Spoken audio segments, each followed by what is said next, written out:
See, Karl Marx said that society tends to move through different stages of development. Starting off, we have something we can call primitive communism. That's where people live communally and do things together. Then, as agriculture gets developed, we enter a stage called feudalism. And in feudalism, some of the middle classish people get mad and say, we want more rights, and they have what we call a bourgeois rebellion, a rebellion of the rich guys. And from their rebellion comes a new system called capitalism. Now, under capitalism, private property becomes very important.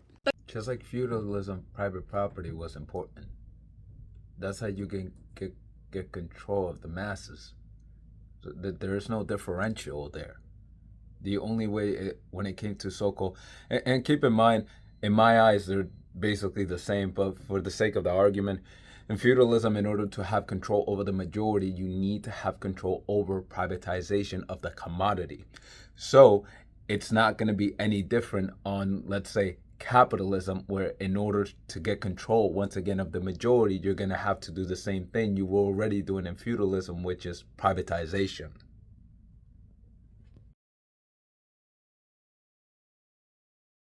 Private property becomes very important. But private property doesn't just mean stuff you own. The house you live in, for example, would not be considered private property. That would be considered personal property from a Marxist standpoint. Private property can be better understood as privatized property. That's stuff somebody bought that they don't even use and they own just to make money off of it.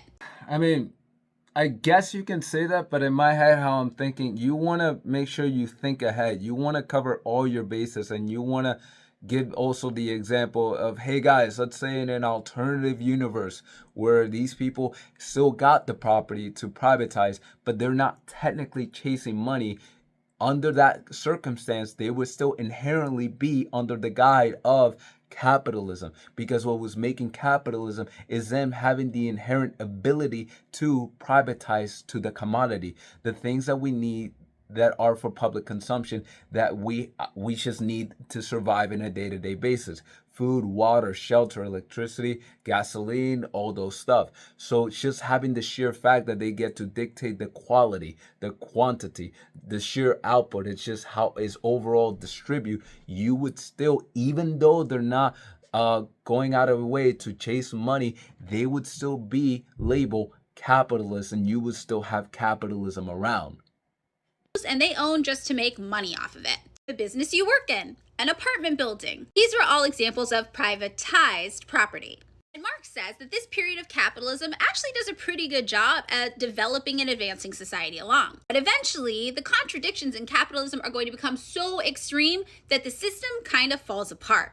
Basically, rich guy A, who owns the business that you work at, wants to pay you so little that eventually you won't have enough money to pay rich guy B, who owns the apartment building you live in, enough for rent anymore. And pretty soon, the tangible things around you need to live a good life, your material reality, it's all going to start to fall apart. When that happens, you're going to be like, hey, this is a pretty bad standard of life, and you are going to have no choice but to have your own revolution, a worker revolution. And that will lead to a new stage of development, socialism or communism. Marx used the terms interchangeably. Communism can be best understood as a type of socialism. Well, no, he was specific with those. Okay. So when he was referring to the word communism and socialism, he was referring communism as a movement, as a guide, as a way to move humanity forward to the next just overall human development. And he found out that communism resulted in the answer, which is what we know today as socialism. Because what communism does is look at your current material conditions that you are facing and the contradictions that are opposing, that are preventing you from moving forward and just, evolving. And what they got to find out, what was preventing that, was privatization. Individuals are going out of their way to privatize to the means of production, and just preventing you to do, let's say, economic planning that is going to be the way forward for much more better progress and just overall development. And so when it came to coming up with a solution, if they get to see that the problem is privatization, they have to look for the complete opposite, the counter of that, and they get to find out it is socializing. And as it got to be born as a word that we know today as socialism. As a Marxist philosophy professor, the biggest misunderstanding that I hear when people talk about communism or about Marxism is when they say that for Marx, communism was a classless, stateless, moneyless society. They provide a positive form of determination for Marx's understanding of communism.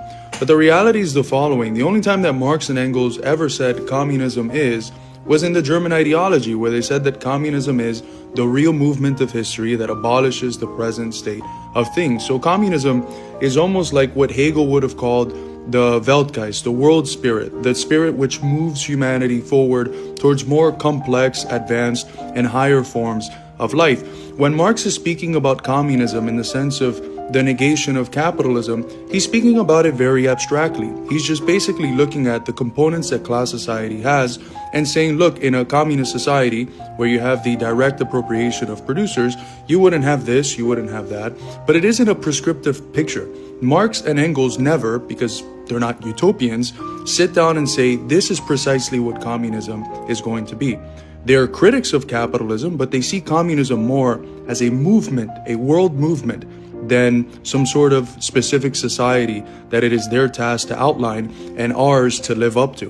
That operates under a purity fetish, as I've called it in my work, understanding of communism, which reduces it to a simple ideal that we have to meet, and if we don't, we condemn reality itself. And that is as anti-Marxist as you could possibly get. Marxism is fundamentally an outlook that's rooted in what we call dialectical materialism, which means that we understand that everything is pervaded by contradictions, in constant motion, and interconnected to everything else. So the primacy of analysis is in what is actually going on in society, how are things actually changing, and not what does this communist ideal look like, and how do we make sure that reality lives up to it.